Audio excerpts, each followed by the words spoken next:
Okay, guys, can you hear me?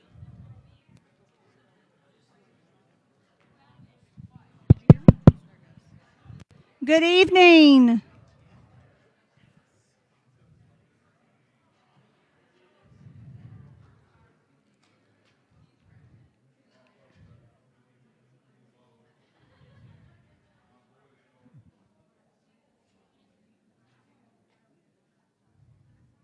Good evening and welcome, everybody. We're so excited that you're here. Another exciting night. Tonight we're going to get to do some real fun things in this process, so we're so glad that all of our tables are full.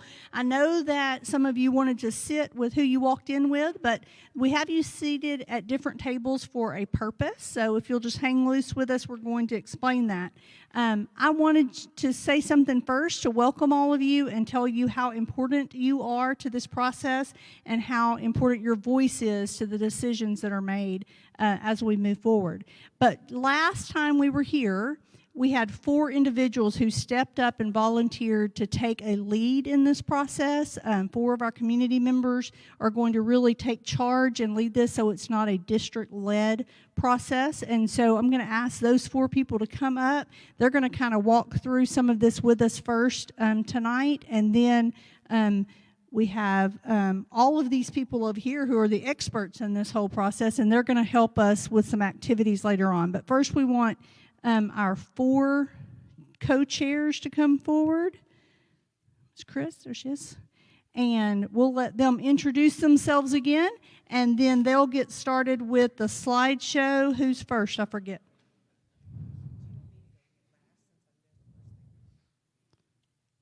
Oh, sure. But there's the clicker for the thing. So you want to introduce yourself? Yeah. Sure. I'm Brad Patterson, parent of a student, Judah, who's a first grader at Neesmith, and we have a couple more boys that are going to be up in the school district as well. Mike Shepard, long time taxpayer for the district since like 1983, so love the district, here just to serve. I'm Josh Allred. This is our second year in the district. We live in Josephine. I have a high school freshman and then 2 middle schoolers at Edge Middle. That's right. So it's a pleasure to be here. Thank you. I'm Chris Zilberstein. I have a freshman and where were you on that, Mr. Ryan?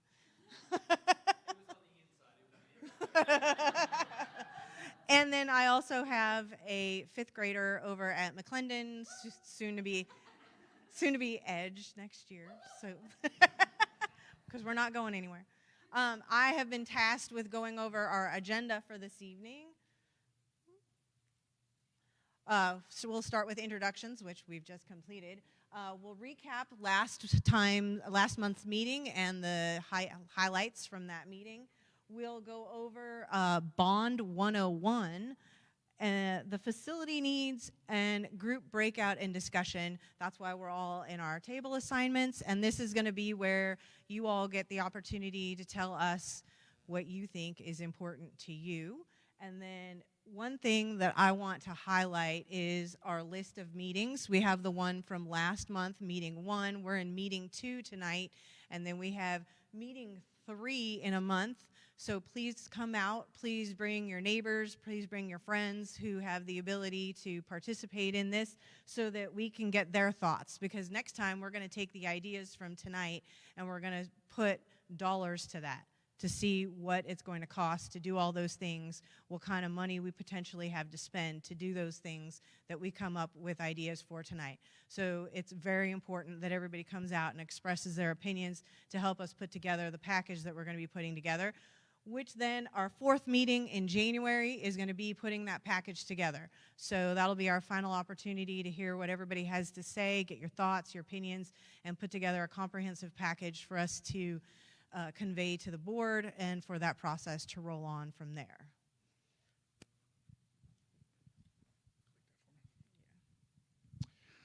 All right, there's an ancient Hebrew proverb that says, without vision, the people will perish.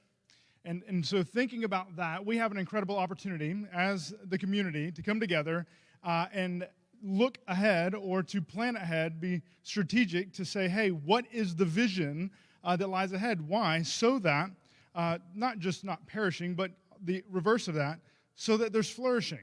So how can we flourish? And so let's recap real quick at kind of where we're at or where the immediate is. And here's the important part of that. You've heard, and we've talked about it over the last few years, is this, and it's coming. It's coming. It's coming. That is not the conversation anymore. The conversation is this. It's here. It's here, and we all feel that in all the capacities in which we serve and live in the communities, whether that's traffic at the stoplight, whether that's your neighborhoods, whether that's the role that you serve in the community or whatever it is, we all know that it's here. And so let's look at a few numbers and think about some things real quick. 7,500 homes in the next 5 years. So whenever I got to Lavon 5 years ago, just almost 6 years ago, we had about 1,100 homes in Lavon. About a year ago, I went to the city and started asking for certain neighborhoods to figure out where we were in Lavon, and we had currently 1,600 in the process, already planned, ready to go and be platted and built. So that was going to double the size of the city. And then now we have a neighborhood called Elevon coming to Lavon, which is part of these numbers, which is going to be 4,600 more homes. So just think about that right there. And so I drove around the town as we were preparing these last couple weeks and thinking about this process. And so I think 7,500 homes is actually pretty conservative. So think about it with me from right now until May, when the vote for the bond is going to happen, how many more we're going to be finding out about. That's just kind of where we're at right now. It's here right now. In that, we are, and Josh is going to be doing, speaking here in a minute about the capacity of our campuses, but we discussed last time that what do we do right now? We have an elementary school that's going to open in the fall, but then we also have a capacity, or we're hitting capacity of our middle school, and then our elementary schools. We already know that we're over capacity at McClendon, and so we've discussed putting 5th and 6th in the old Edge Middle School, and relieving some in the current Edge Middle School, and relieving some in the elementary schools. And so within 2 years, all of our facilities are going to be over capacity again. And so this is kind of where we're at. And all of that is an increase of 6,000, or a total of 6,000 students in 5 years. So that doubles the amount of students we have right now. So the question is not if. The question is how. And what is our vision as we're gathering together to envision what it looks like so that our community will flourish. I want to introduce Christian Merritt of Live Oak Public Finance, and he's going to be helping us walk through just a little bit of the facts about what a bond process is and how to think about this, especially in the dollar side, as we go forward. Thank you. So again, my name's Christian.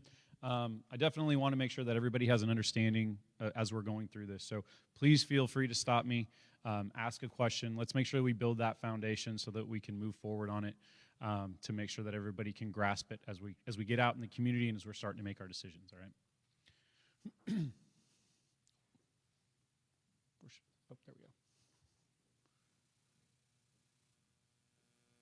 go. Okay, so basically everything right now at Community ISD in terms of paying for new facilities, it's going to take bonds, okay?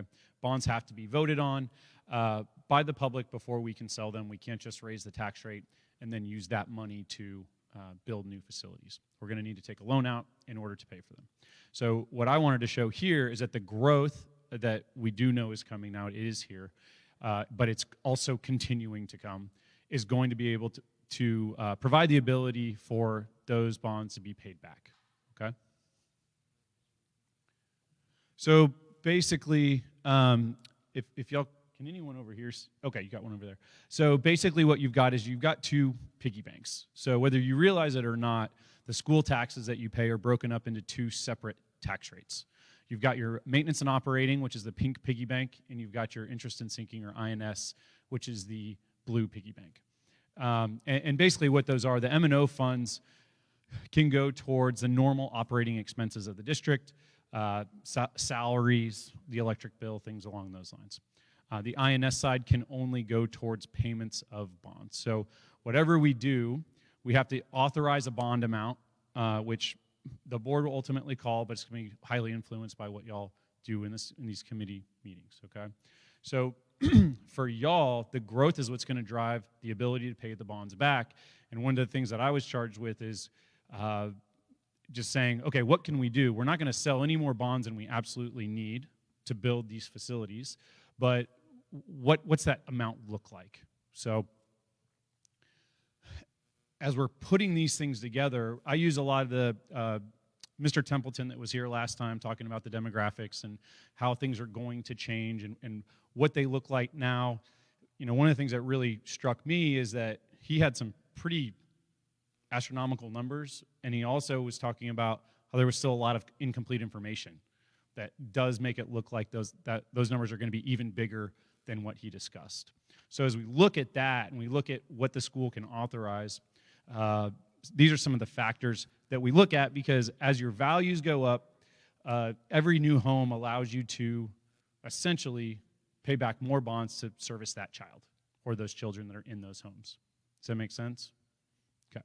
So another big factor as we're looking at this is, as there's more homes and there's more people in the community, there are more commercial businesses that are going to want to be in this community, which also further add value, okay? So the total value of the district is driven by things like homes. In some districts it's mineral value or maybe a windmill, grocery stores, all kinds of different things that have value add to that ability to pay back bonds and add to that ability to issue more debt to build these facilities to put these kids in. So what we've got here is your 20-year historical tax rate. So going back to 2004, 2005, y'all had $1.67 as the total tax rate when you put both the M&O and INS tax rates together. And it's currently at $1.46. So we're 21 cents lower than the absolute peak, okay? And even since 2018, you were at $1.67. So in 05 you were there, and then again in 18 you were there. So 21 cents in 3 years is how much we've dropped. Anything we're talking about right now, you're already at the state cap. So all the bonds that we're talking about right now, we're not talking about any increase to the tax rate. Does that make sense? Okay. So now this is the 20-year historical assessed value. So this is the number that, as a finance person, I use to determine how much you can pay back based on a given tax rate. At 50 cents, where y'all and nearly every super fast growth school district is driven by what these values are. So in 2016, 1 penny on your INS tax rate generated $61,000. Okay? With that value growth that we've seen, 1 penny now generates $138,000. So with those dollars going towards bond payments, just real simple math, you can effectively pay twice as much as you could at that point. So as we look into the future and we say our value growth is going to increase exponentially, so is the ability to pay back bonds, okay? So not knowing exactly what the growth is going to look like, we need to make some projections to say what can we pay back, because we know we need certain things from the demographic report immediately on the ground. I think it's two elementary schools and a middle school are kind of immediate needs, especially with the timelines on construction and stuff like that. So knowing that those are coming in, knowing home values and some other things, we make some projections to say, okay, well, what does the payback on those look like? So we make some projections, and I kind of broke them into, as you can see, the blue is where the existing ends, and I kind of broke it into 2 5-year assumption periods. So the green is the next 5 years, where we have a little bit more confidence, right? Every year you get further out, you have less confidence in the projection. And then that peach color, or whatever that is the following 5 years, where we just kind of broke it into another, we're not real sure.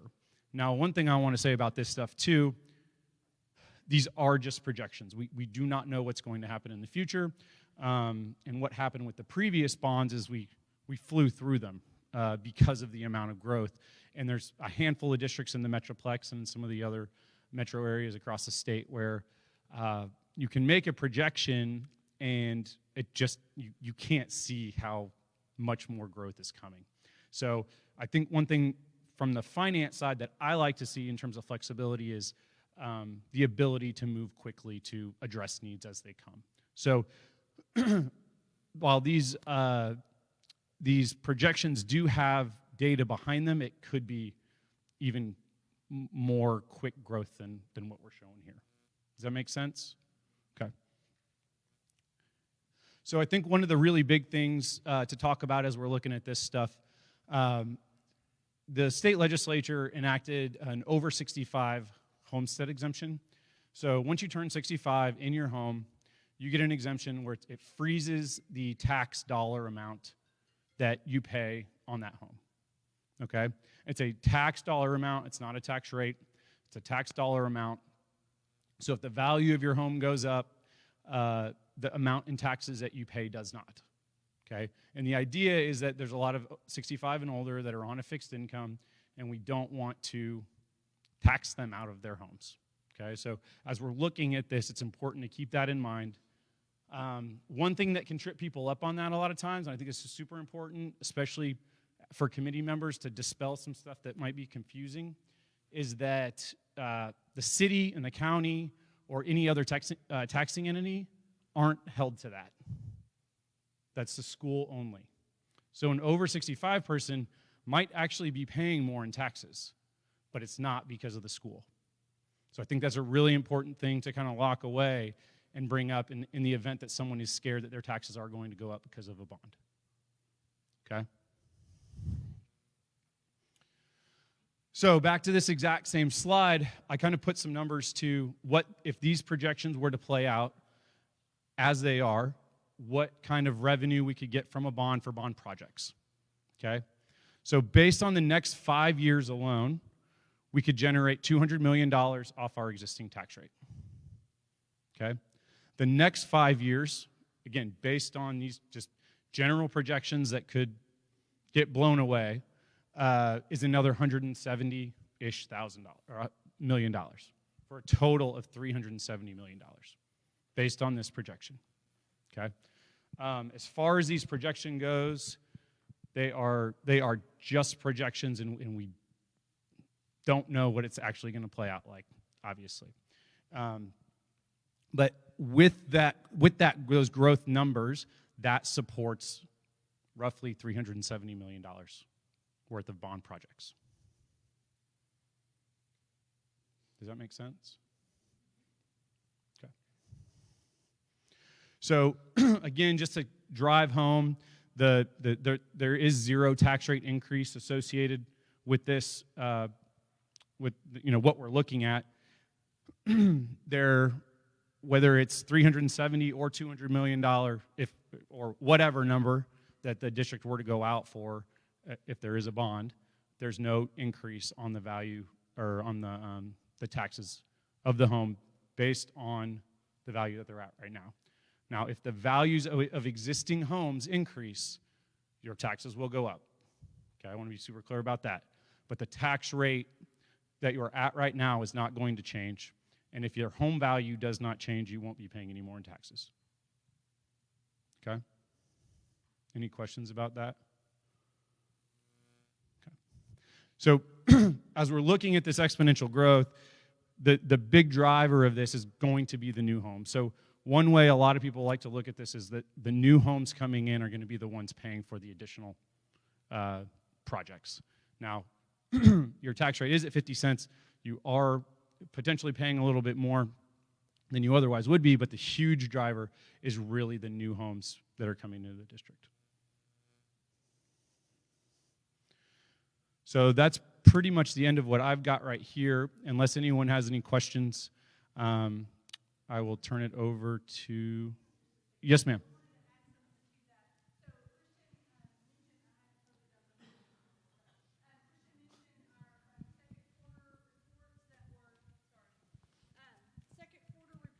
The demographer talked about last time. You guys remember that? And I said that was in June. So night before last, I got our third quarter reports, and we are up. We'll expect an additional 100 students next year than what was in his projections he reported at the last meeting.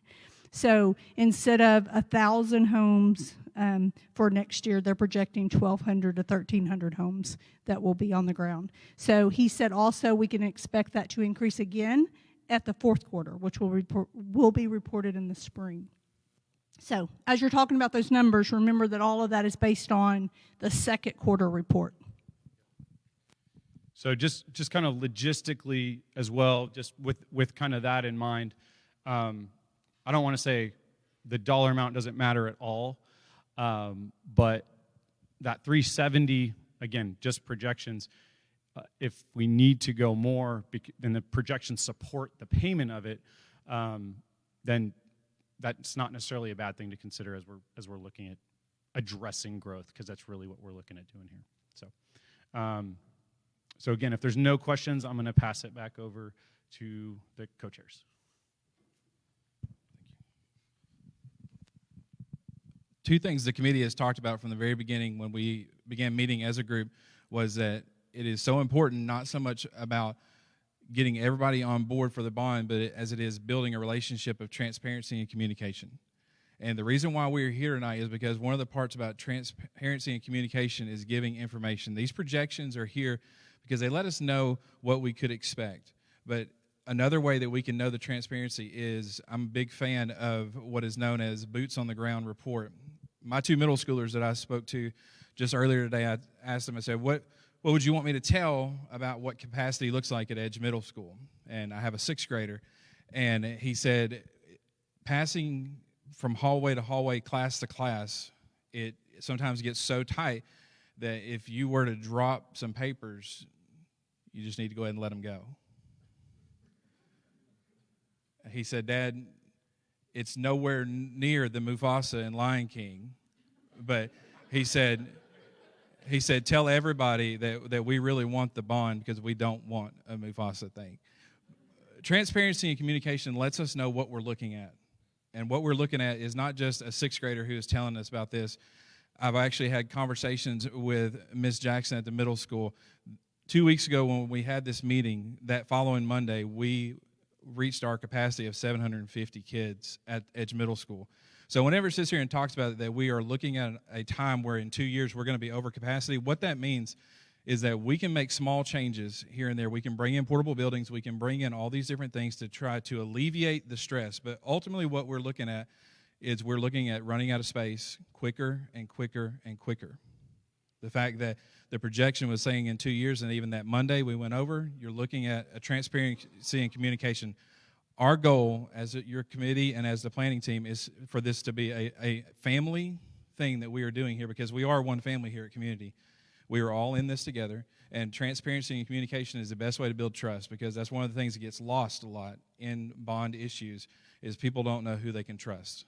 So throughout this whole process, we will be having informational times, opportunities for you to ask questions, and what we have decided as a committee too is that if we cannot answer your question accurately or honestly, we will tell you, we will go meet as a committee and we will get you your answer as soon as we possibly can, because we are all volunteers just like you guys are. But what we're looking at right now with enrollment and such at the schools and the facility needs, this is what we're looking at if we continue growing the way that we are. What we're looking at right here is that based on current growth projections, this is what will be in dire need by these dates. You see that here, that even though it does mention things about halfway down about stadium renovation, indoor practice, this is, again, looking at enrollment. This is not about an athletic interest here. Okay, anything that we do athletically, we will introduce separately one day in the future as those needs come. But because of enrollment, you have to look at increasing each one of these things. And one of the questions that's happening right now is people are wondering, where are we going to put these elementary 4, elementary 5? Because of great leadership with Dr. Knowlton and the trustees, they are already talking with developers about possibilities of where we could put these locations for these things. A lot of people have even asked, well, could we put a middle school in the same subdivision where we put an elementary school?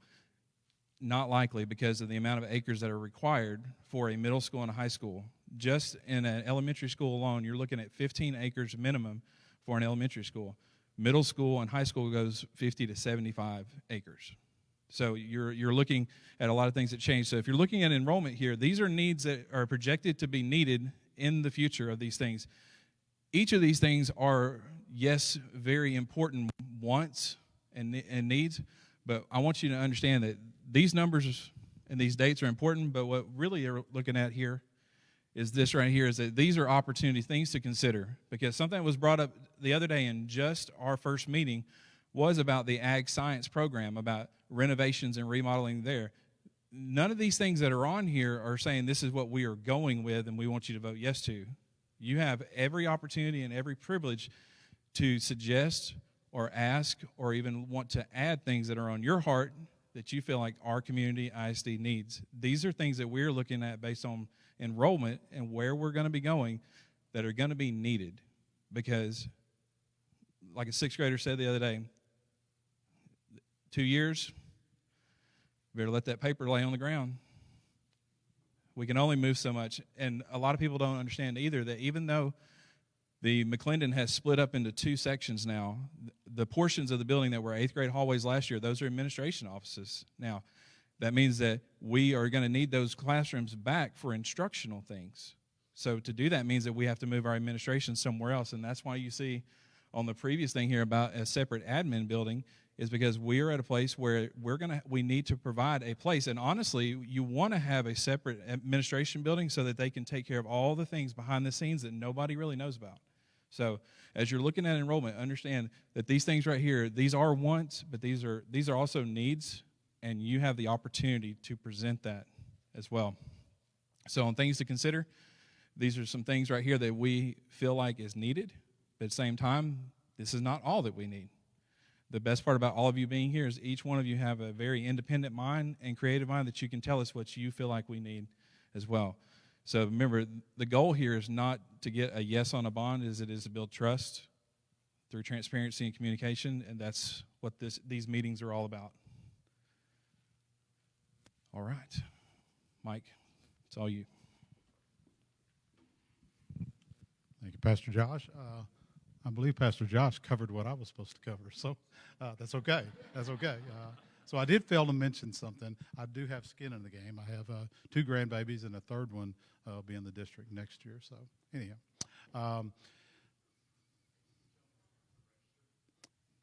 that's what I was just about to say. So there are voter registration cards in them right here on this table.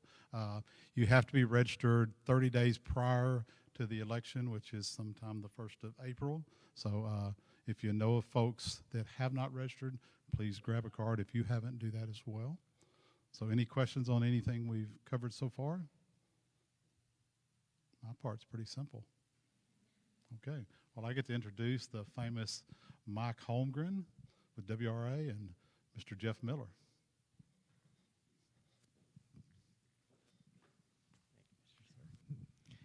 Thank you. Mike's letting me speak a little bit first, but I will let him walk you through the process we're going through. So there's a man walking down the street, and he falls into a hole. And he tries to get out, and he can't get out, and he starts screaming, "I'm stuck in this hole." Doctor walks by and looks down, and he says, "Can you help me?" And the doctor says, "Well, it looks like you might be injured," and he writes a prescription and drops it down in the hole and leaves. Next person walks by is a professor, and he says, "Professor, can you help me?" And he says, "Well, it looks like you're going to need some calculations to figure your way out of there." So he writes down a formula and drops it down into the hole. He's still screaming, hoping for some help, and the next person that walks by is a friend of his. And so the friend looks down, and he said, "Finally, a friend of mine," he goes, "I'm stuck down here. Can you help me get out?" Well, the friend promptly jumps down in the hole with him. And the guy looks at him, "Are you crazy? Now we're both stuck down here." And the friend says, "Well, I've been down here before, and I know the way out." So I would just say that you've got a lot of good people in the room to help you out. I've been doing this for 35 years and been working with this district long enough to know that your leadership is some of the best that I've ever seen, from the board, Dr. Knowlton, your administrators. I even see a lot of friendly faces amongst the community, and the fact that y'all are showing up tonight means that y'all are leaders in this community. It's going to be hard. What you're about to do is about to be hard. But the people that make the decisions are the ones that show up. So I'd like to thank you guys for showing up. And I'm going to turn it over to Mike, and he's going to walk you through your process of trying to get some information that we can use to take you to the next step. Thank you, Jeff. Those are all very hard acts to follow, so thank you. Okay, we're going to have some fun. We're going to spend about 30 minutes reviewing this. If you would take, there's a white piece of paper under your placemat there. Turn that over for me. So what we're going to do, and why we talked about earlier with Dr. Knowlton, is why we split you up, is because we actually really want to get some different dialogue going on this evening. So we split up spouses and friends and teachers, and we have some administrators with you tonight. But tonight's really about dreaming big. And we really want to look about all those things that we talked about earlier, was different facilities, new programs. What are we going to look at the next 10 years for our Braves? And we're going to be talking about all the Braves this evening. And I know that you might have grandkids in the district. You might have middle schoolers or high schoolers. But let's look about all the Braves tonight. You might have fine arts folks and athletics. But tonight we're going to spend 30 minutes just talking about what we want Community ISD to be about. So when you start talking about this, talk about things we talked about considering, obviously new elementary schools and new middle schools, but again, new programs, new offerings. There's going to be, obviously office space that's going to be needed in athletics and fine arts. But let's spend, again, 30 minutes just discussing and writing down. At the end of this, we're going to do some group discussion, and you're going to pick one member to discuss and throw out some ideas. We will take that information, collate it, and then bring it for the next meeting. And again, that's how we start kind of narrowing it down to a bond package. So we're going to keep a clock here, and we're going to be walking around. We have lots of experts in the room, so if you have questions, raise your hand. But clock starts now, and let's get after it.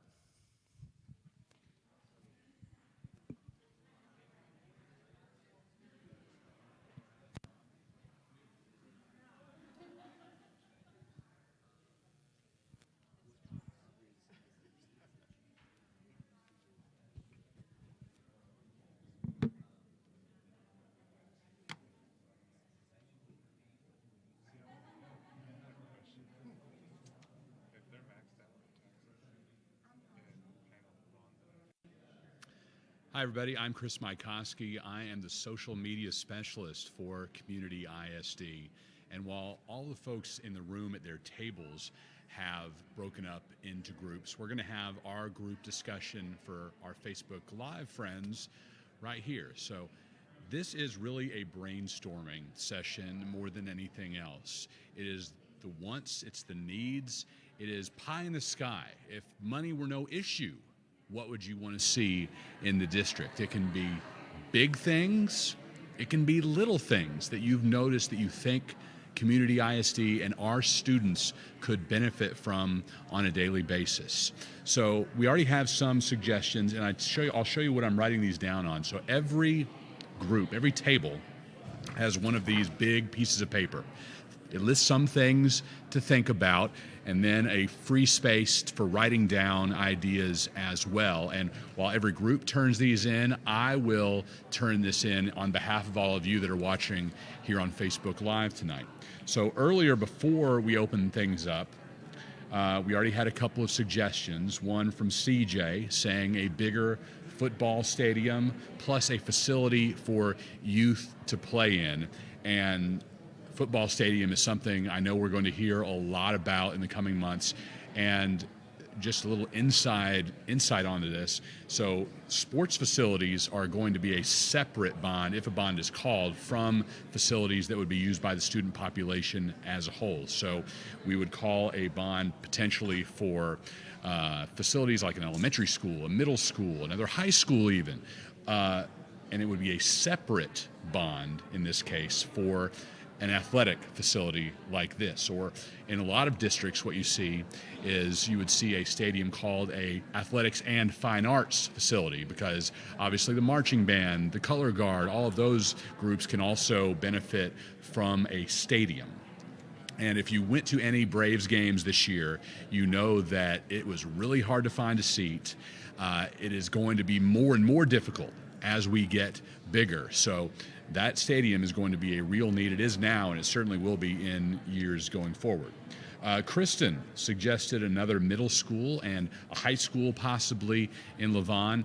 We're talking about more elementary schools. You may have seen on that graphic there, we may need a new elementary school every 2 years for the next decade to keep up with growth. Middle schools are going to be on there too.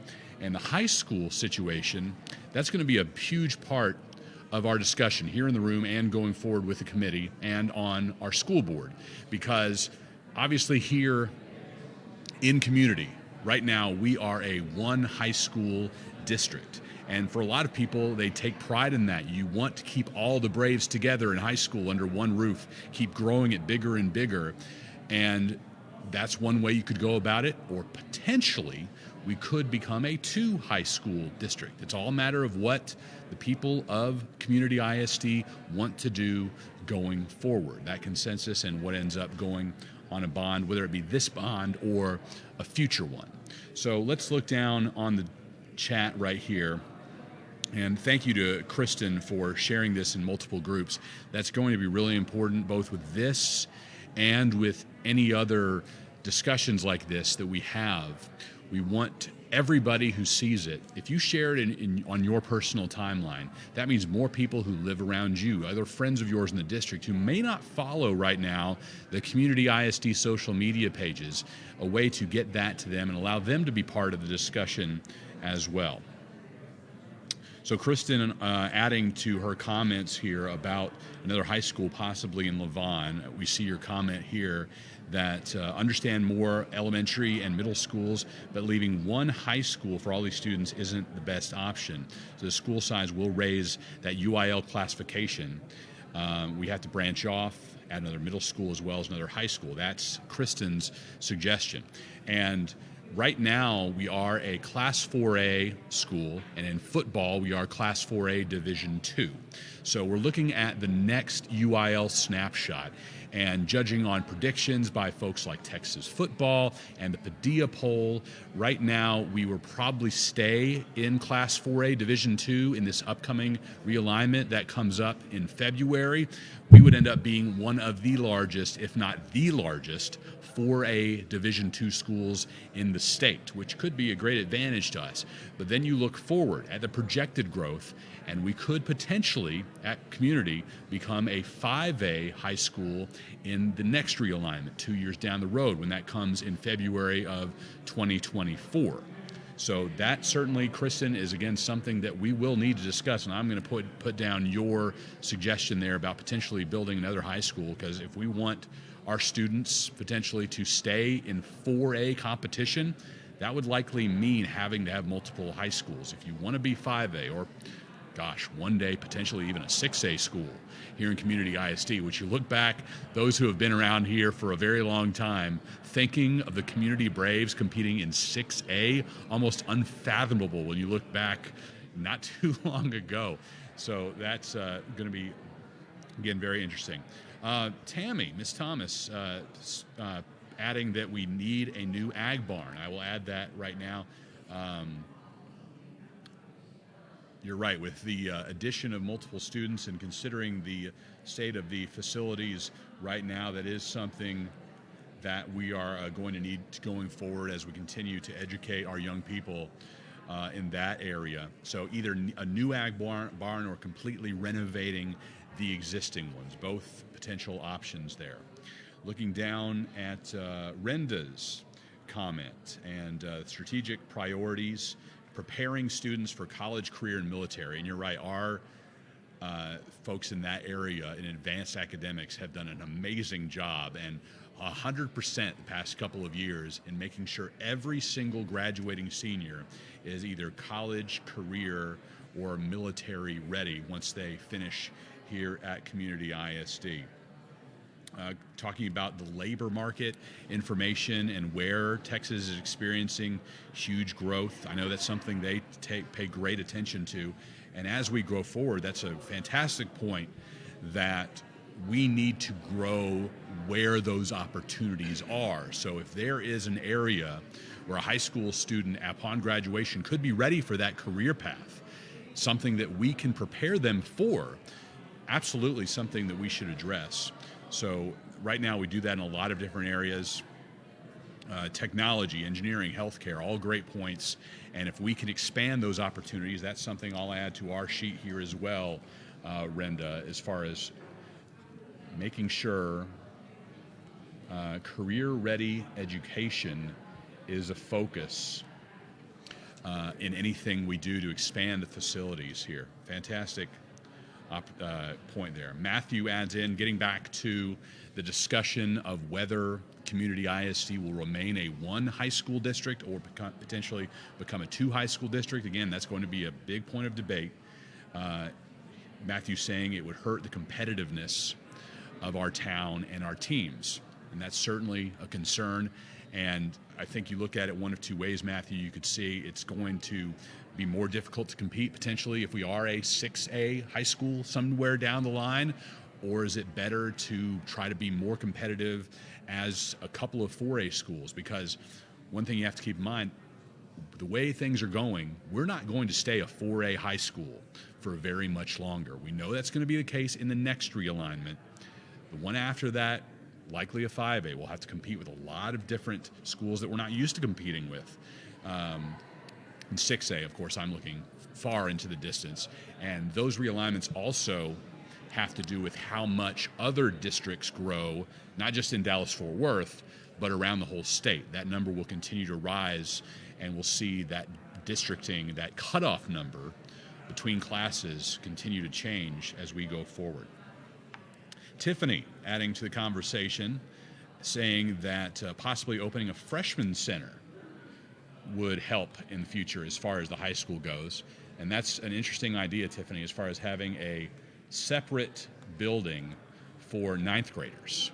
That's something that a lot of different districts have decided to do. It also aids, I think, in the transition from middle school to high school, when maybe that first year in the big building as a ninth grader can be a little bit intimidating. Instead, you have that transition where you can have that ninth grade year with your fellow freshmen. You can get your academics in order. There's not as much pressure, not as much competition around you, perhaps, in the building. Now, as a ninth grader, you would still have the opportunity to participate in extracurriculars, even compete for spots as a varsity athlete, for instance, but you don't necessarily have to be in that big high school all day long. And so that's an interesting idea. Freshman center, separate for ninth graders. We'll add that to our list. Again, this is expected to go about half an hour, this group discussion. As we talk right now, Mr. Fitzwater can show on another camera perhaps, all of our other groups at their tables right now are discussing this same thing amongst themselves as far as ideas moving forward. Again, we can go big, we can go pie in the sky. If money were no object, what would you want to see in Community ISD? And you see some of those tables right there as they work through these ideas as well. Each table will get up one representative from each one and present their ideas to the group as a whole. I will do that on your behalf from our online comments and let the rest of the room know that. And it's certainly very much an added value to our discussion tonight, adding in everybody who couldn't be with us here in person at the high school. Veronica, adding the suggestion of our own driver's ed program. And Mr. Fitzwater is behind the scenes here, and he can tell me, have we ever had that before here at Community? So no, we've never had a driver's ed program here at the high school, and that's a fantastic idea and something that could absolutely be worked into a bond if it were to be called by the board. Looking back, I mean, gosh, for me it was 25 years ago, but I took my classes through a private business. My high school did offer it. I grew up in the Arlington ISD, so quite a bit bigger here than Community, but that was something that was offered. I chose to take it, or my parents chose to send me to a private business for those classes. But for a lot of students, that offering from the school district was the only way they were going to be able to take those driver's ed classes. It was a huge benefit to them. So great idea, Veronica. I will add that to our sheet as well, a driver's ed program. Randall, adding in that the current older schools, McClendon and the Old Edge, need major upgrades, facelifts. We're talking about all the different things that need to change here, need updating for the students and the teachers. And that's actually, it's on Randall's account, but it looks like it's coming from Brooke. And so thank you. And being, I actually, my offices for central administration, we now take up one of the hallways in what was the old Edge building. So I know the frustration there on the other side of the building as well at Edge, and we're experiencing the same thing in administration. And obviously, we don't have the students going through the hallways like you do over on what is now called McClendon North, the former Edge building. But yeah, the renovations are certainly something. It's not just about those new buildings. It is about renovating the old one, and that is not something that can be overlooked as we go forward. We want, for instance, we're building right now, as we look at some of the identified facility concerns that we discussed earlier tonight. This is a great list of what, if you look at our growth that is projected, some of the things that we are going to need here. The elementaries, again, at least one every other year for the next decade, potentially up to 3 middle schools within the next decade. And with that, we're going to need more buses. We're going to need places to put those buses. We're going to need to update our football stadium. So again, that's a great point about the renovations. We're going to have a lot of students. We're going to have a full building at elementary number 3. We want the elementary students at McClendon and Neesmith to have just as good of an experience as those at number 3 that are in a brand new building. So that will take renovations to happen, and we need that obviously to figure out the finances on renovating those existing elementary schools so those students have a great time as well and have the best possible education in those buildings. Okay, moving on, Ms. Tiffany asking about 5th and 6th grade being in their own building, 7th, 8th in theirs. That is going to be the case here coming up. 5th and 6th need to be together. And right now that is actually in the plans for next year. It hasn't been finalized yet, but it looks like 5th and 6th grade will be in the old Edge building. And then we talked about this earlier tonight in the meeting, if you heard it already.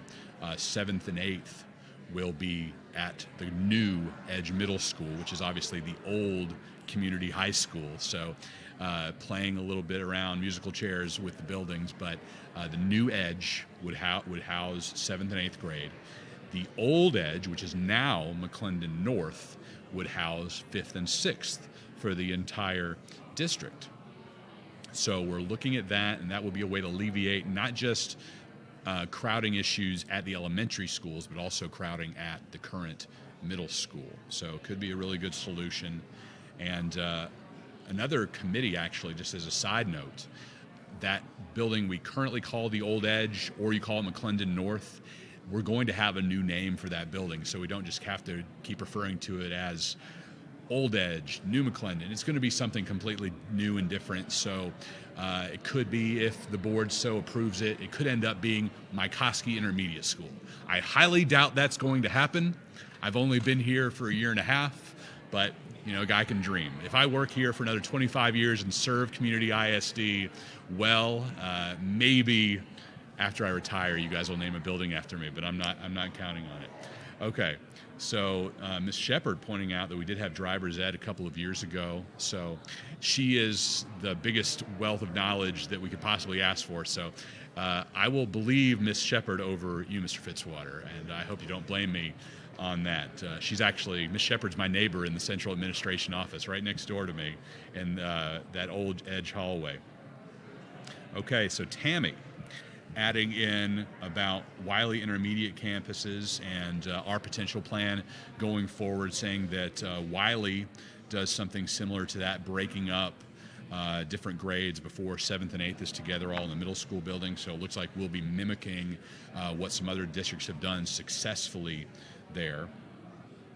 Kristen asking, does that mean 3 5th grade schools to go along with the old Edge into 6th grade? So the idea would be we're checking on how much time we have left. I guess we're just getting a little bit. All right, remember, you're going to have to wrap this up soon, and we'll wrap up the same time as our groups in person do.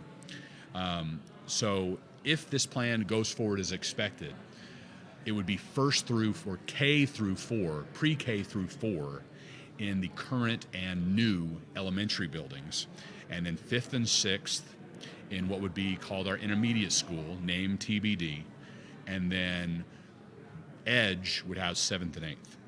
So 5th and 6th for the entire district into that intermediate school, which we will name here in the next couple of months. Mr. Fitzwater just chiming in to laugh at me, so appreciate that. And really thanks to Mr. Fitzwater for setting up our live stream tonight, allowing everybody who couldn't be here at the CHS cafeteria to join in. It's really important to get as much public input as possible. And if you can't be here in person, we completely understand. Very busy lives, and I know for a lot of you, the idea of trying to bring kids up to CHS after dark, you didn't want them running around the hallways, and we can appreciate that as well. So again, thanks for joining us online, and I will present your ideas to the group here coming up in just a couple of minutes. So again, just a few more minutes here to throw out your ideas. Again, what do you want to see happen if the board were to call for a bond? What additions to the district, renovations, changes, a program that we don't have yet that you think that our students could benefit from? And Renda throwing in a prop for Mr. Fitzwater as well. And again, this is the list of the identified facility concerns that and the things that we can consider as we go through the graphics here.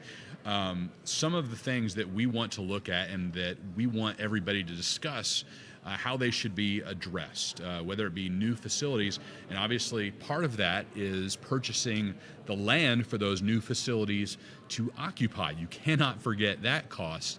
And we were really thankful that the developer for one of the new neighborhoods in Josephine donated the land for elementary number 3. And that may be the case for some facilities going forward as well. As these developers, they look to bring in new people to our community.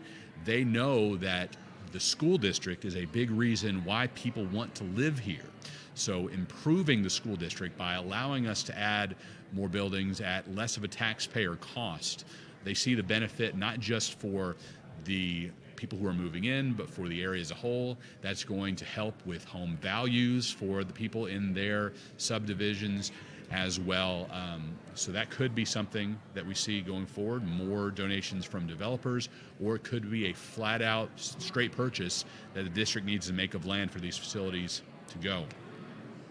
Renda throwing out the idea of a STEAM facility, and that is obviously something that we are going to want to focus on going forward that would benefit so many young people in our district as well. Tammy asking about adding ROTC, and Mr. Fitzwater, you can plug me in. Have we ever had an ROTC program here? And that's a great idea as well. I go around to a lot of different districts throughout the course of the year and see those young people take great pride in presenting the colors before an athletic event, being part of that. And for many of them, that leads to a tract of enlisting or joining a service academy as they continue, as they leave high school, head off to college. They look at joining a service academy, look at enlisting, potentially joining the National Guard as a career going forward. So I think, Tammy, while I haven't personally heard about that in my role, that's one of those things that we appreciate you adding to the conversation and that I'll present. They'll be part of the bigger discussion that potentially in these additions and the renovations, we do add that facility. And obviously there has to be money to start up any program. Starting up ROTC would take that finances, and potentially that could be added to a future bond as well if it were called by the board. Great suggestion. Love that.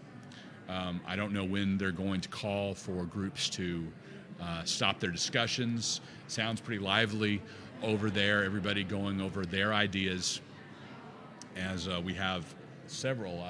How many tables do we end up having tonight? I believe 10 full tables of people contributing this evening, and they're all being facilitated by a member of the administration, whether it be from central office or from the campuses. And as part of the central office staff, I'm facilitating our online discussion here. So thanks for being part of my table virtually here on Facebook Live. And certainly if there are any questions that you have that I personally can address, I am very good at tracking those answers down. I can find it either from our communication supervisor, Mr. Welch, who is sitting about 15 feet away from me, who is a wealth of knowledge, seems to know every single thing that's happening inside the district, or Dr. Knowlton is just a little bit past him, so she can always answer these questions as well. So if you don't believe that I'll have the answer, if I don't have it, I will track it down. But again, for those of you who haven't been with us the entire time, my name's Chris Mykoski. I am the social media specialist for Community ISD. I've been part of the district since last October, and it's just been a great joy being able to serve the students, the faculty, the staff, everybody here in this district. And while my title is social media specialist, obviously it goes well beyond that, as the case for really anybody here in the district. It doesn't matter what their title is, they take on so many other duties to serve people in this district, whether it be the students, the faculty, or the staff. So while my main charge may be our social media accounts, I try to provide a lot of great pictures, try to help with the overall communication, both internally and externally. And this potential bond going forward is going to be a huge point of emphasis for the communications department until it is called, until Election Day, when it potentially would be on the ballot. And obviously, if it were called, we would be taking part of our charge to help make sure we get the vote out and get it passed for the benefit of all the people in Community ISD. So again, if we have 34 people currently watching, any of you who have not chimed in, all right, just 5 minutes left in our discussion. And they're asking who the spokesman will be for our table, and for our virtual table, I will be taking on that role. But again, don't be shy. You have a few more minutes to throw in your suggestions as well. I'll tell you one thing that hasn't been discussed. We mentioned the bigger football stadium, but with we're talking just about their capacity and enough more room for more fans. Do we need potentially a new and improved press box? I think that would be something. For one, you always look at the student benefit. And if there were a larger press box facility, Mr. Fitzwater students could potentially put on a full-blown television-style broadcast of the game. Right now on the Community Braves Network, which is a fairly new addition to the district, we provide a free live stream that is one camera.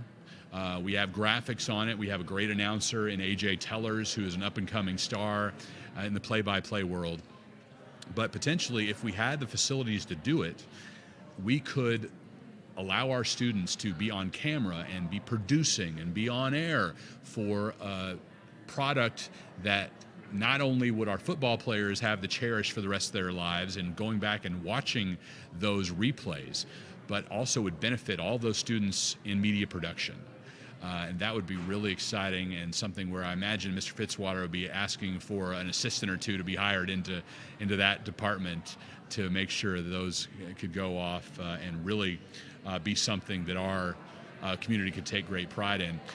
If we're shooting for the moon, if we get the right equipment, the right facility, the right camera, the right sound equipment, there is no reason we could not produce live football games for ESPN+.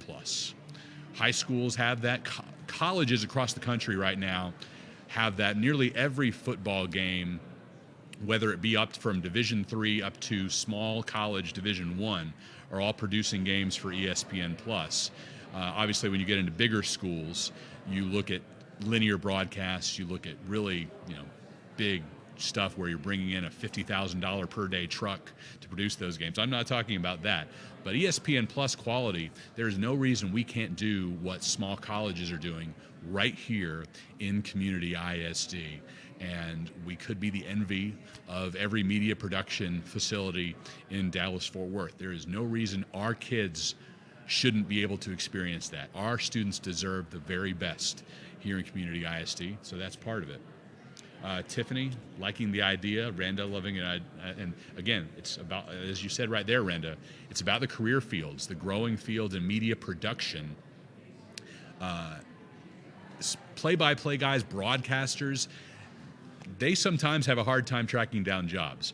But I tell you, TV crews, they always need good camera people. They always need good replay operators. They always need good sound engineers. If you can come out of high school with those capabilities and have it on your resume that I worked 10 ESPN Plus productions during my senior year of high school, that could very well land you a job straight out of high school on one of these ESPN Plus productions at the college or professional level. And again, great potential thing for our students here in Community. With that, in addition to an ESPN Plus show, do we want to add one of those giant video boards in the end zone? That could be a lot of fun and add a lot to our game day experience for everybody. Some districts are doing a hybrid stream and video board show altogether, or do you have a separate production for just the video board? And that's the cleaner way to do it, because it's really, in all reality, two different styles of show, one for the stadium, one for those watching at home. So some potential there as well. So do we add on that stadium part of a potential bond, do we add the video board aspect, do we add the press box aspect, the equipment aspect for production? And production part, those cameras, that equipment, that actually may be able to be part of the general overall bond, as it would benefit the student body as a whole, not just those in the athletic department. All right, so probably about a minute left in here.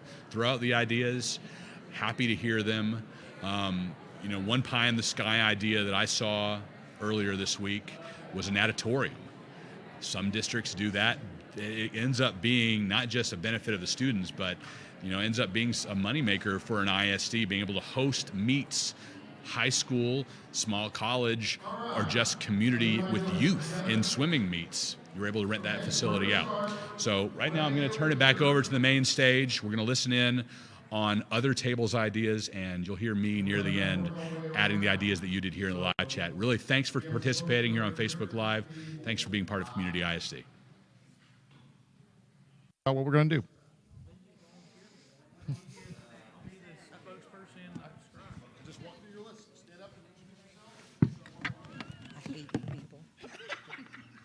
I'm Crabtree. Hi. We decided, and we want all of this done by Thursday. Okay. All right. The possibility of a freshman center. Next Thursday? No, today. Freshman center, a separate CTE center. If you've ever seen the one for Garland, it's pretty awesome. Expanded CTE programs, parking, bigger cafeteria, intentionally keeping us as a community even as we grow. We like that one. Additional STEM and STEAM programs. We need to project land for future schools, high school and middle school, more bond money if possible to get the land now instead of waiting on another bond 5 or 10 years down the road. Technology, data center with generator with specialized equipment, Bree. Safety, access, for safety, access and control with cameras. More attention to ag. Career ready that also includes a full testing center, and fine arts expand to middle, junior, and elementary. So you got that? Very comprehensive. Do you go? We're going to take this from you. There you go. Thank you so much. Thank you. All right, table 4. Who's talking? Thank you so much. Okay, well, we'll follow up. We said a bunch of the same things. A CTE center, and then adding more to the career ready, dental, medical, culinary arts were some great ideas that they had. JROTC, adding that program. Expanding robotics with drones was another suggestion. Infrastructure we have as number one. We need to make sure that we have that ideas nailed and ready before we can really move on to everything else.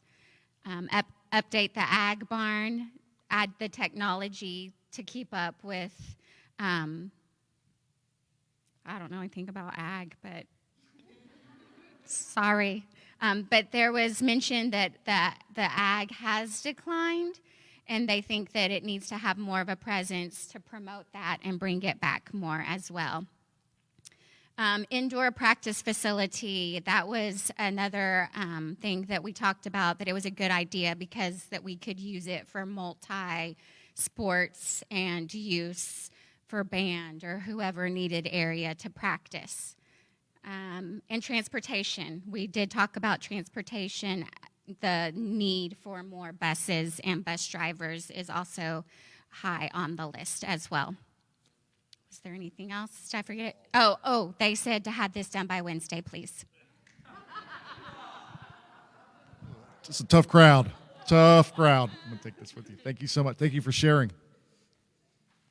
All right, table 3. Hey guys, my name is Mrs. Corey, and I'm the assistant principal at McClendon 4th and 5th Annex. Oh, we call it North. It's up the hill, so got to get up the hill. I'm getting my steps in every day. We have a pretty targeted list for the new projected 5th and 6th center next year, the update and reno to that. We have a lot of things are in dire need of update in that building to make that a successful center next year. With the parking lot in respect to parent pickup out of the side of the building, just because we have so many close schools in such a close enclosed space, traffic in the morning is challenging to say the least. So maybe using some of that space that we have behind there and expanding that parking lot to where either we can do a parent pickup line and drop off behind the building like the other 2 schools, the 2 elementary schools. Just giving parents a space to be able to drop their kids off in the morning and not get mean mugged. You know, that'd be great. That's okay. Community programs, we're growing, our demographics are growing, just to be able to support our students and our families effectively in order to make them feel that we support them and the needs that they have in their own homes, but also with their students that we serve every day. Priority being a new middle school so that we don't have so many elementaries kind of being condensed into the one middle school that we have right now. Resources as far as support services are concerned, parental classes on behavior, how to manage stress, de-escalation, things like that with staff who are specialized and trained in supporting the students' needs, so that we can treat the whole child instead of, just their academic needs. And then we talked about our need for a behavior unit here in the district for those kids that are not particularly successful in the classroom, but they still deserve the education that every other student gets and the services that, go along with that in order to help them be successful. And you want that by Tuesday? Yes. Okay, no problem. All right, table 2. All right. So a few things that we talked about on our table. We talked about fine arts and offering some expansion on facilities to offer more programs such as orchestra, theater at the middle schools, dance, additional art rooms, and all the facilities. The high school has some, but the middle schools don't necessarily have the same facilities, so we can offer those there. For athletics, as we're growing, we're going to want to offer some of the sports that the bigger districts offer, and those require additional facilities as well, like wrestling, gymnastics, swimming, things like that, considering looking at those and what we want to offer here in community. For CTE, some more technology pathways in the buildings that go along with that to support it, such as HVAC, plumbing, drafting, video game design. We also talked about facilities like a technology hub for our actual technology department for like the servers and things like that, but also incorporating classroom instruction there as well, because that would be a great opportunity for our students to learn from what's actually happening at our school. And then technology in general, upgrading some of our existing campuses. I know that some of the existing buildings don't have the technology available for our teachers and our staff that some of the newer buildings have. So making sure that those campuses get those upgrades that they need. And safety and security is kind of along the same lines, upgrading or adding cameras to some of those existing campuses so that they are kind of up to the level of the new buildings that we're going to have. And then classrooms, as we're adding new classrooms, keeping in mind we want flexible options for growth. So kind of here at the high school, all of our furniture is mobile. There are no built-ins anywhere. And that really, I think, is a good model for the future for our new buildings, so that if we have to add more desks for temporarily, then there's an option, and we're not stuck and constrained by bookshelves and things that are situated certain ways. It gives us options. So looking at designing our classrooms and picking furniture that makes sense for growth when needed, and having a little bit larger class sizes temporarily as we kind of fluctuate on our buildings. Awesome. Thank you so much. 9 business days. All right, table 1. All right. So the first thing our group says is that we want to be aggressive, and I like that. So, we want to attack this. We realize the growth's coming. We realize things are happening, and so, let's go out and attack it, and let's be, not only are we prepared for it, but let's be ahead of the game and 2 steps ahead. And then similar to what one of the other tables said is, our kids, our district, we deserve the best, and so, let's shoot for the moon. So I really like that. But we talked about our space for technology as technology grows, and for storing things, and for where technology is housed, the security of that. Also looking at tech purchases, considering as we grow, trying to keep that one-to-one with Chromebooks and iPads and all those things. We know that there's going to have to be portable use, but being strategic about it, and being smart about where we're not, just having portables everywhere, but where we need them, and being strategic about it. Up to date with our college, career, and military classes, our business classes, making sure that our students can get their hands on the latest equipment. So they're not going out and they've worked on a computer that's 10 years old and now they got to learn something all new, that they're on the latest, greatest things, and they're walking out prepared to use those things. Our athletic facilities, looking at stadium upgrades, and not only for this facility, but as we grow, we add middle schools and things like that, looking that, we're going to have other facilities and bigger facilities. Land. So, you can't build stuff if you don't have land. So looking at, someone said it here at the table, they're not making any more land. So as we grow, looking for where can we purchase land, and where can we be ahead of it, we're looking in the future of, our 3rd middle school, well, where's that going to be at? Where's that going to be located at? New programs and offerings, continuing to strengthen our family consumer science, looking at things like culinary, strengthening our ag program, making improvements there. As always, security needs to be, at the first and foremost, and then also looking at our transportation, and making sure that we have the vehicles available to get our students where they need to go and where they need to be. All right. Thank you so much. All right, table 10. Hi. I was voluntold that I was talking. Shocker. Anyone who knows me. So we talked about a lot of the same things that everyone else has talked about. So just to recap, HVAC in our CTE program, our health science, we didn't see that we actually looked up the programs that were available. Transportation being, I've loaded buses at Neesmith, and it's a lot of kids on those buses. And we're going to just need more. So, and where are we putting them?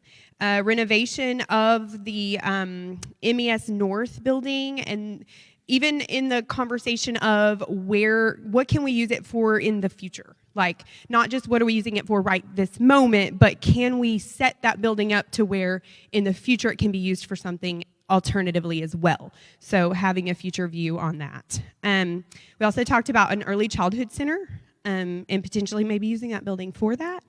And that would alleviate our elementary campuses. And then a freshman center was another thing that we discussed. Athletics center facility and a new stadium, which is reiterating what they just said. Parking, and we talked specifically about the drop-off and the pickup at McClendon in particular. And, I mean, even Edge, because it's just having them all together is just a lot. So, and then refreshing our MES and NES. It has been, how many years did we say? A lot of years. Since 98, since McClendon was built, and then NES is a little over 10 years old. So just refreshing those buildings as well to make them better. And then a high school expansion, of course, because we need that. I did not realize until the last meeting that we are really set up for that, so I thought that was awesome. Another thing we talked about was an alternative campus for credit recovery, like a choice program to get these kids caught back up that might come to us even like from, we talked about kids coming from out of state and just not having the credits that are required for them to graduate high school. How can we get them caught up?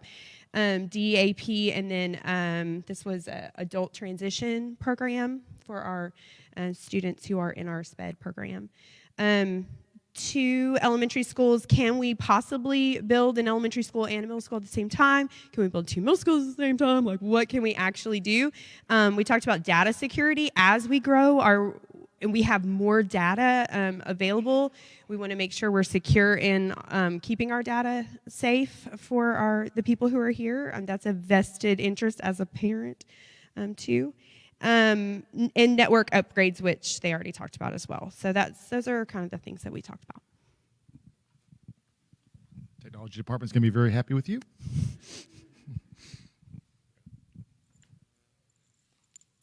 Don't say uh-oh. For those of you who don't know me, my name's Ashley Barden.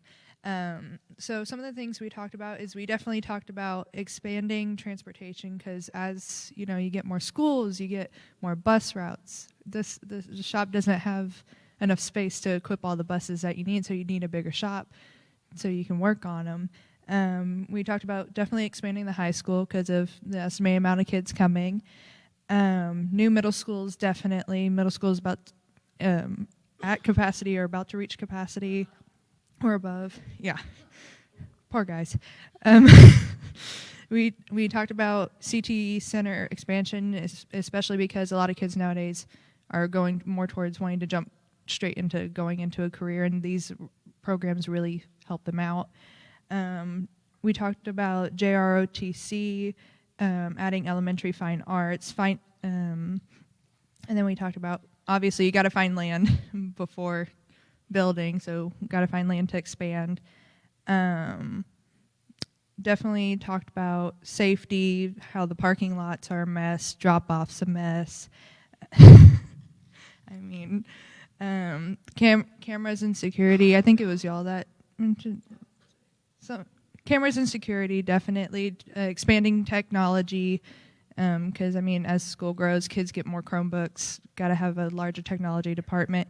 And another thing we talked about is an EAP program, employee assistance, and having an on-site psychologist for staff, because it's going to get a little chaotic with more kids and need a little support for the staff as they adjust to the changes.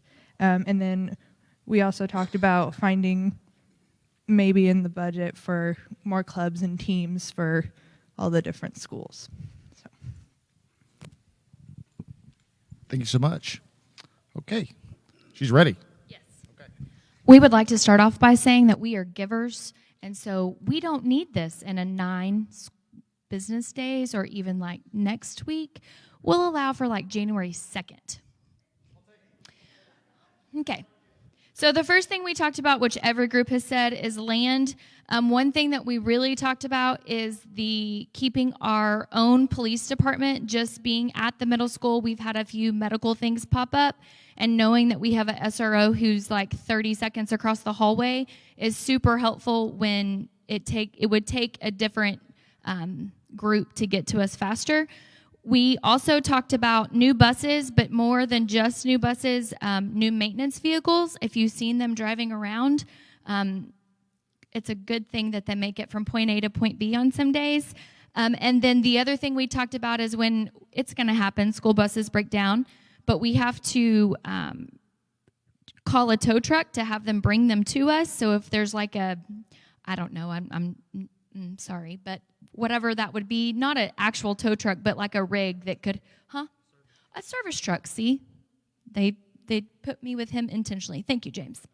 The other thing we talked about was more art rooms, a dance studio at the middle school as well, and then going to a 3-tier school day instead of like high school and middle school, both start at the same time, which means you're trying to get all those kids to 2 different locations at one time, and then at the same time, you're trying to get all those kids home, which because of sports at the middle school, we have more kids right in the afternoon than in the morning because our athletics are only in the morning. And so there's been occasions where we don't have enough room on the buses. And so if we could go to a 3-tiered day where it's split up, that would help with that a lot. Central admin offices, we talked about more playgrounds because as the schools get bigger, that's more kids who need to be able to play at the playground. And spoken from a true teacher, they need to be able to burn off that energy. Additional locker rooms at middle school, and then that would help with the high school at the athletic facility and then what they have here. We also talked about keeping our culture going, that what we have something very unique coming from different school districts. And so keeping that, Dr. Knowlton talked to the staff at Convocation about being a destination district and being somewhere where we have people fighting to come work for us. And so we're going to grow. It's already here. We've said that. But what can we do to make people want to come work here, that we're the best of the best, and living out those traits of a brave, that we are unique, that some school districts don't operate under that. And so what can we do to continue that piece? More stadium seating, science classroom, more science labs. Edge in particular only has 3, but we have 5 teachers, so shuffling them around if they want to do a lab. Middle school baseball, middle school softball, middle school soccer. See a theme here, Coach? A barbecue team because there's scholarships for that. And as a parent, I need my kid to get every scholarship possible. Keeping dual credit, but then we also said like some larger districts, the dual credit colleges come to us. So they need to start coming to us instead of us having to pay to bus kids to Commerce and all those things. I'll talk to them if you need me to, Dr. Knowlton. Keeping up with security cameras, and like Ms. Dabney said, that when we add things for the newer buildings, making sure that our older buildings are kept up to date too. A larger ag barn with more facilities for that. A maintenance facility. We offering a culinary program for our kids, and then pushing more career-oriented classes at the middle school. I would like to say Kenda and I are working on that for next year. A wood shop for middle school. Continue with our CTE opportunities and other things. And then one other thing we talked about is making sure that every counselor has their own office. There are several schools where counselors share offices, and so if both counselors need to speak with a student, it's kind of like, ooh, let's go see what office we can find that's available. And so making sure that since SEL is such a big piece of what we're doing in education now, making sure that that opportunity is there and we're not wasting time trying to find an office for students. And then Mr. Taylor asked this, so I'm going to butcher this, so I'll deflect to him if something else, but making sure that the 4 cities planning and zoning is somehow coordinated so that we're all moving together on the right foot. Did I say that right? It's actually a question. Oh, my bad. We're got a vision as one district, but we're 4 communities. So we're one district with one vision, but we're 4 different communities. Is there a coordinated planning, zoning type thing? And like when builders come in, is there a requirement for building and authorizing plats that for X amount of houses, X amount of land has to be put aside for school or parks or that type of thing. It was more of a question than.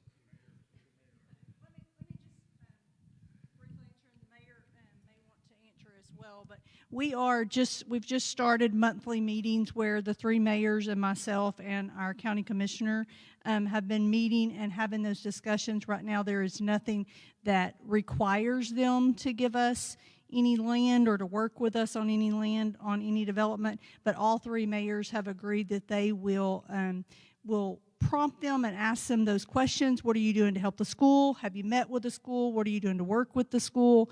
In that discussion before those things are approved by our city. So while we don't have anything official, I think is what you're talking about, we do have that conversation going between all three, and they are willing to work with us and ask those questions when the developers come in. Well, have you talked to the school? How are you going to work with the school? What are you going to do for the school when they start to try to get those developments approved? Does that answer the question? I will add to that whenever the developers come in and they say, here's what we're thinking about building, we always take the numbers that they give us and we forward them. Our city administrator over here, Kim Dobbs, she always makes sure that the school district gets those numbers, so they always have up-to-date numbers that Levon has. So that way, if everyone's doing that, then you guys will have more accurate numbers.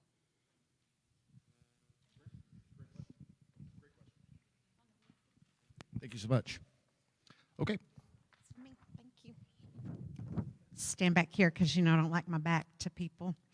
Okay, we said that obviously our priorities are buildings because we had lots of discussion on expansion of programs. However, if we don't have buildings, what good are the programs? So we said our priorities were at least the 2 elementaries and a middle school, and moving forward with high school expansion, and also having within those buildings offering expanded CTE programs, bilingual options, which all of that is going to require more transportation, more buses, more maintenance, all of those things. So as we grow, being mindful of recruiting good quality teachers, being the destination district who feel appreciated, keeping low teacher to student ratio, and that is one of our board priorities, so we appreciate that.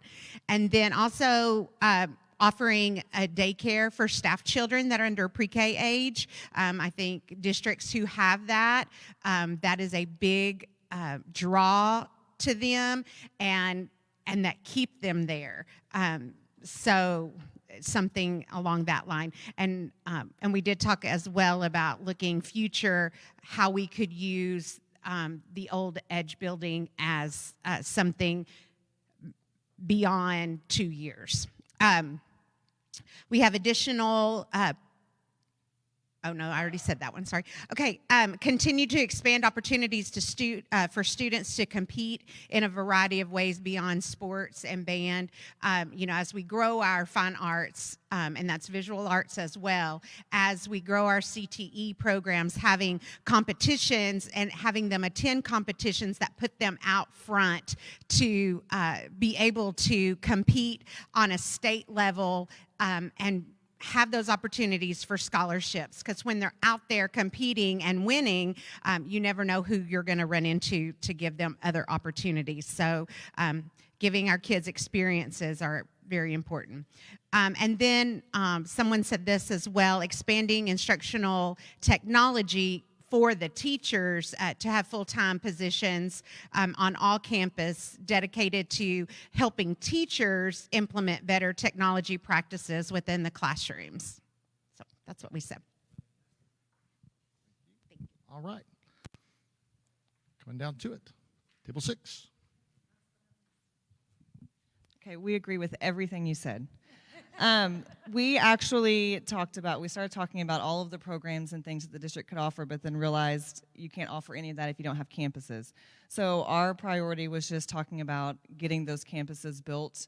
to accommodate all the students. And then also we talked about equability among those campuses, because you're going to have all these new campuses popping up with the other ones needing to be updated. And so making sure that that's kind of in the process. And then we talked about, with those programs, expanding all of those gradually as the campuses are being built. We talked about transportation and infrastructure. One of our concerns we had was, if you put, the 5-6 at Edge, now you have all of the extra transportation in this general location. And so then thinking about that and what that looks like. And then we also talked about an alternative education center as well, for all of the things that you guys mentioned.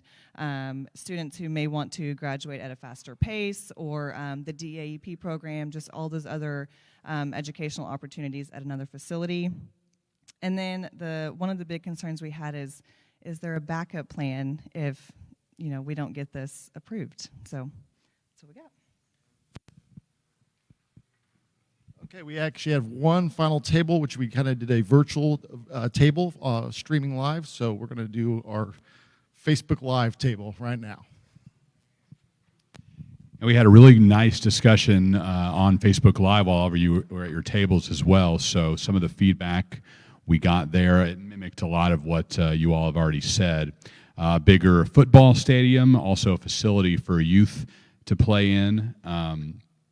Another middle school and a high school possibly in Levon, and that was some of the back and forth in the room.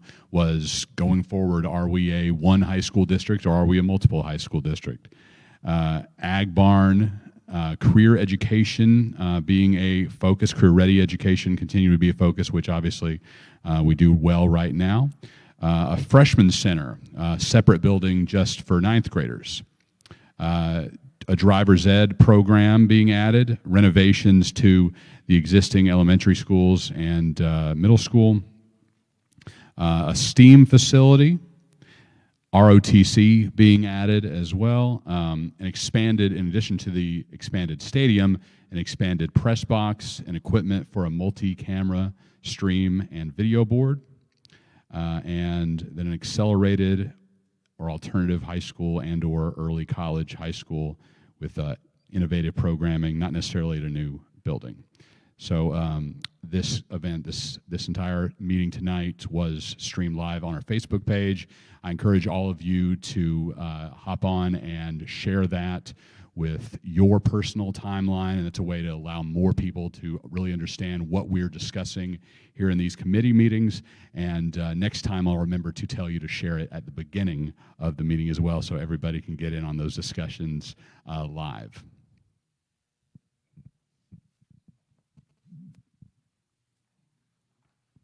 How many folks do we actually have streaming right now? Right now, 50 are still watching. Perfect. Awesome. Thank you all so much for participating in that. There's a lot of great feedback for us. So we're going to actually take this data. We'll actually kind of collate it down, and we'll actually have another kind of group discussion at our next meeting. So I will make sure that y'all come back.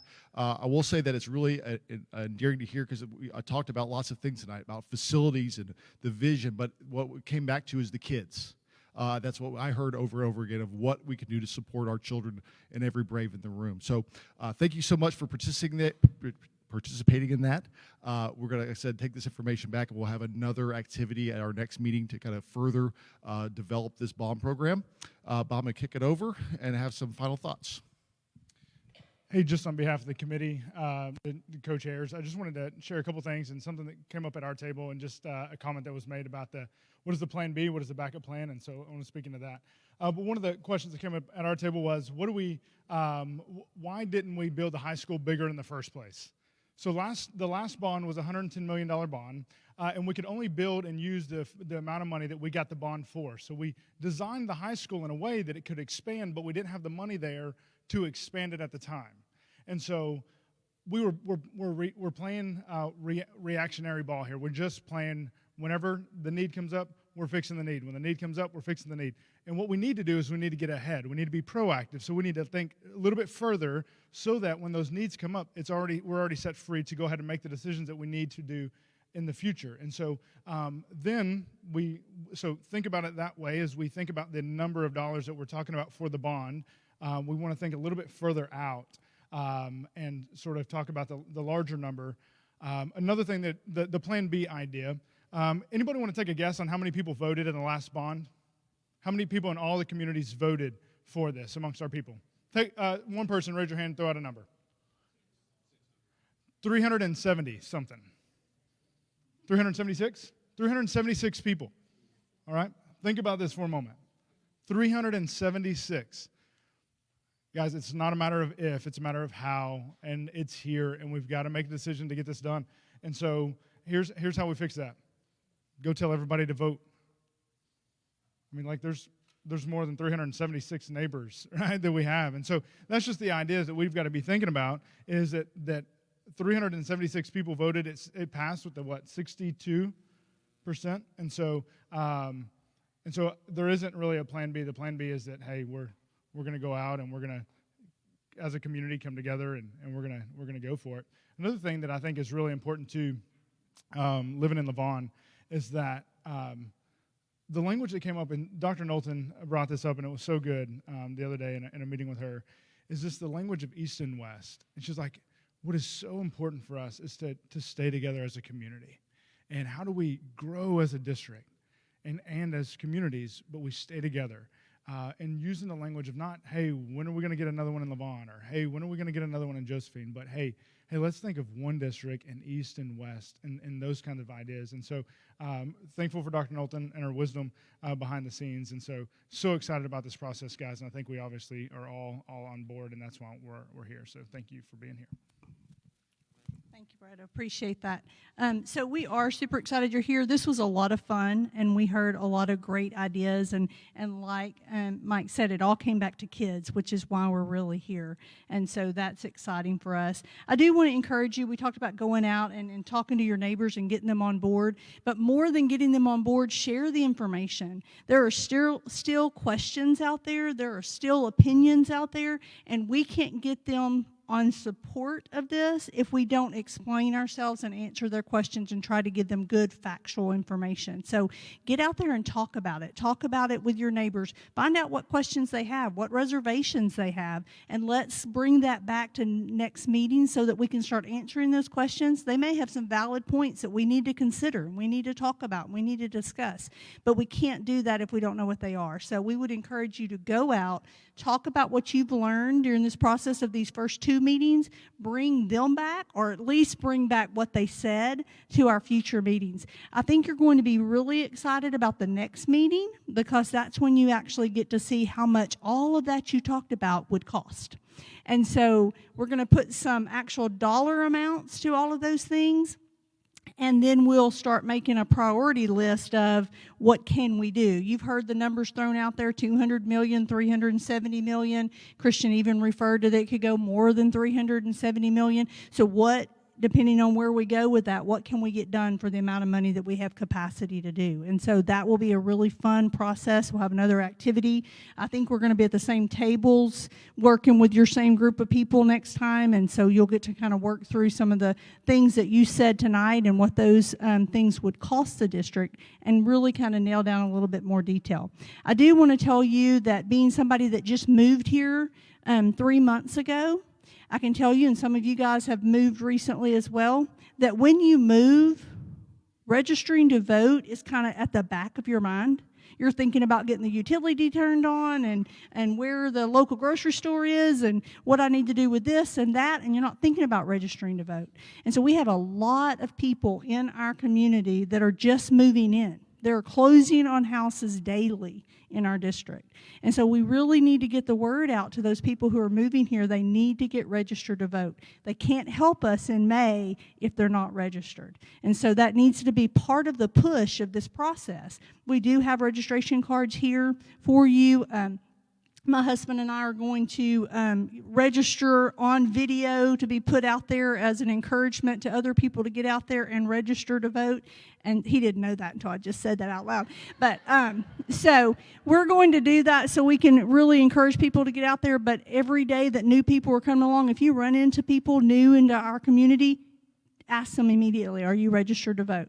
Because their vote will be important to us when we get there. Have to be registered 30 days, so we've got until April to get everybody we can registered so we can get them on board and pushing behind this process. So we have those registration cards. Don't forget to pick one up if you need one. Are there any questions? Oh, yes, sir.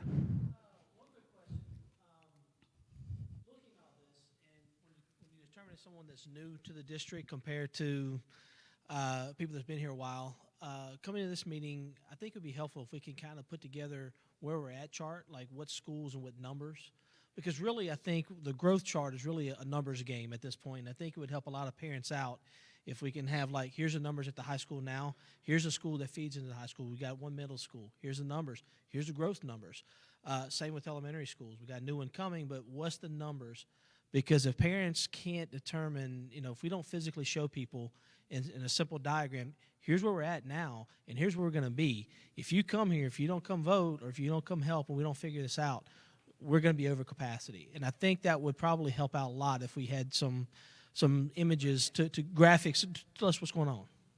Absolutely. I think does a fantastic job, and it's actually ironic that you said that. I look back at Cooper. This week, I got invited to the Kaufman County Superintendent meeting, which we're not in Kaufman County, but someone that's a superintendent over there invited me to go over there. Everybody at the table in Kaufman County is going out for a bond in May, and all of them are facing fast growth. And so I went over there. Forney does a presentation on what they would do differently, where they messed up in the fast growth process and what worked really well for them. And so I got tons of great notes. One of the things I brought back was a Crandall exhibit or a document that they had, and they had the exact same thing. They had each campus with how many they had on it, and it was green, and then it showed what year it would go into yellow, and then what year it would hit red, which would mean overcapacity. And it did that, and I've passed that on to Cooper Welch back there, and he's actually working on that for you guys for the next meeting so that you can see that in a visual document. So thank you for bringing that up. We're going to do that. I also got lots of good ideas from them and some things that they were very eager to share that they would not do if they had it to do over. So I think that's going to be interesting as we all continue to learn how to respond to this fast growth. So I appreciate that very much. Yes, ma'am. Random question. Is there ever a point where a school would or a district would not be able to bring in any students and say, hey, I'm sorry you just moved here, you live across the street, but now you're going to have to go to a different school district? No. Not in the state of Texas. If they live within your designated district, you are obligated and responsible for educating them. And so we do not have the option of turning students away. We have to offer them a free and appropriate public education. And so we have to take them all. Open the door, they will come. We have to take them. So then it becomes, I think, the question of, yeah. You just have to have a space where you can get it. So that if that's everybody in one big room, the question was asked out there, what is Plan B? I think right now Plan B would be portables, other kind of options that we could come up with. I will tell you that because we're looking at possibly moving central office out of the old Edge building, all the administrators out, and going into a portable kind of setup. I've started looking at the cost of portables, and so just in talking to two companies, I'm going over to I'm going over to Royce City to look at their modular city. They're not calling portables. They're modular places, and then Salina has some modulars we're going to go look up as well.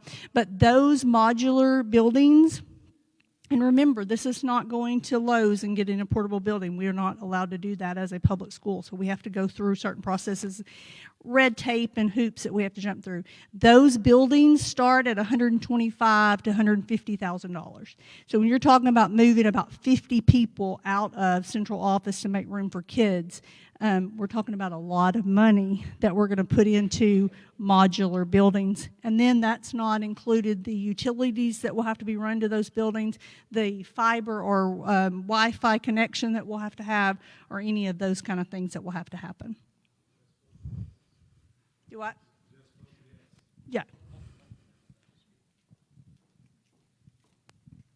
So this is back on the subject of like having to expand the middle school, because it's at one point you reach the maximum that you can grow outwards. Has it been thought about to grow upwards, like build a second level to the middle school? Because I work in Wiley ISD, in their intermediate and junior high, they have upstairs as one grade level, downstairs as another grade level. Has that been thought about at all?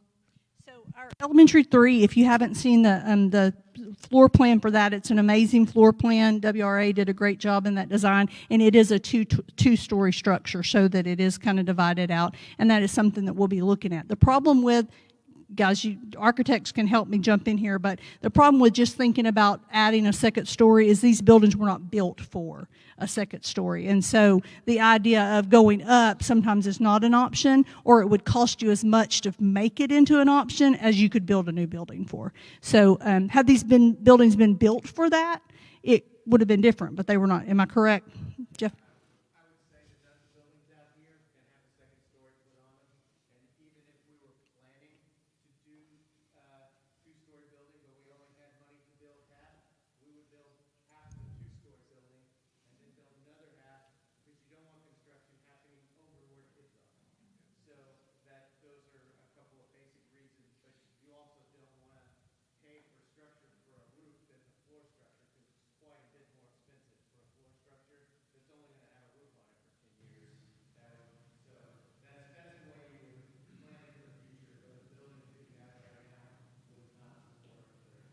So that's a good question, though, because I think that may come up from other people. I also heard tonight a lot of things about renovation of the old Edge building and renovating it for multiple different things.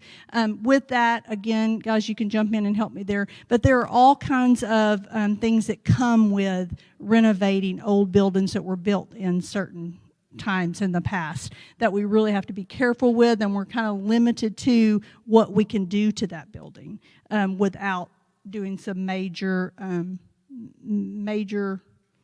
code things. What else should I say there?